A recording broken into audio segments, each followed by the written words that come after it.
حاج محمد انت منين اصلا؟ الإبراهيمية، من بلد احمد شفيق وبلد محمد مرسي. طيب يا ترى ايه اللي دفعك اللي انت تشارك في المسيره بتاع النهارده؟ لان هم عصابة ومسكت البلد. نعم. والعصابة ديت موتت اولادنا ومش عرفنا نجيب حقوق. موتت اولادنا في سينا مش عارفين نوصل لهم مين اللي موتهم. خطفوا عيالنا وقال لك انا عايز احافظ على الخاطف قبل المخطوف، بدليل ان هو كده يعتبر شريك هو وبديع في الخطف وفي القتل. الجيش بتاعنا يحمينا احسن من العصابه اللي بترمينا وتتآمر علينا. هو تآمر علينا بحماس وحزب الله عشان يموتوا الشعب بتاعنا. الشعب بتاعنا صاحي ولا يمكن هيفرط في بلده، وهو لازم ينهيه. بلدهم ومكانهم تحت الارض هم ده مقرهم ويقعدوا فيه. طب ايه تعليقك يا حاج محمد اللي بيقول لك ان هو الرئيس جاي بالانتخاب وجاي بالديمقراطيه؟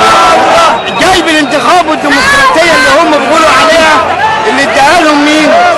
الشعب اللي موجود في الشارع دي مش هو اللي اداها لهم، هو اللي يقول له مش عايزين. اذا بدي يطلع ان هو مش عايز له طلب عند الشعب.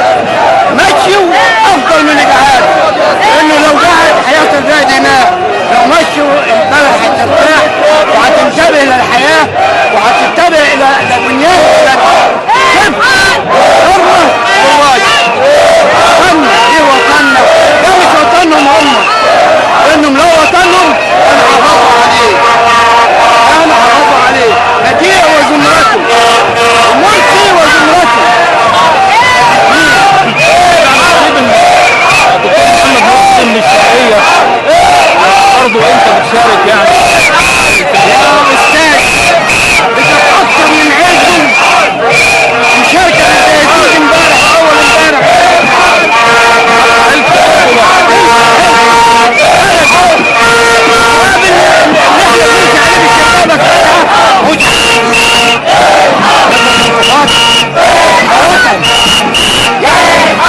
كنا زعلانين من حسن مبارك، وكنا نقول الناس البادة اللي هتمشي بالبلد. طيب حسن مبارك كان مربي لنا الجاموسه وياخد بنتها وسيب لنا اللبن ناكل فيه. مرسي خد الجاموسه وبنتها واللبن اخد كرم، خص الدماء تحت البلد. ده راجل لا عنده جند وستره بالاسلام. انت شايف الحل النهائي؟ الحل النهائي ينزحوا البلد، يخشوا المعتقلات والبلد تفتح منهم عشان الشعب دي يفوق ويشوف ايه اللي وراه. الشعب دي مش قاعد كده، الشعب دي كل بيت كل واحد له وراه بيت وراه اسره عايز ينتبه له، مش عايز يجي يقف كل يوم هنا كده. بارك الله فيك، بارك الله فيك. تسلم.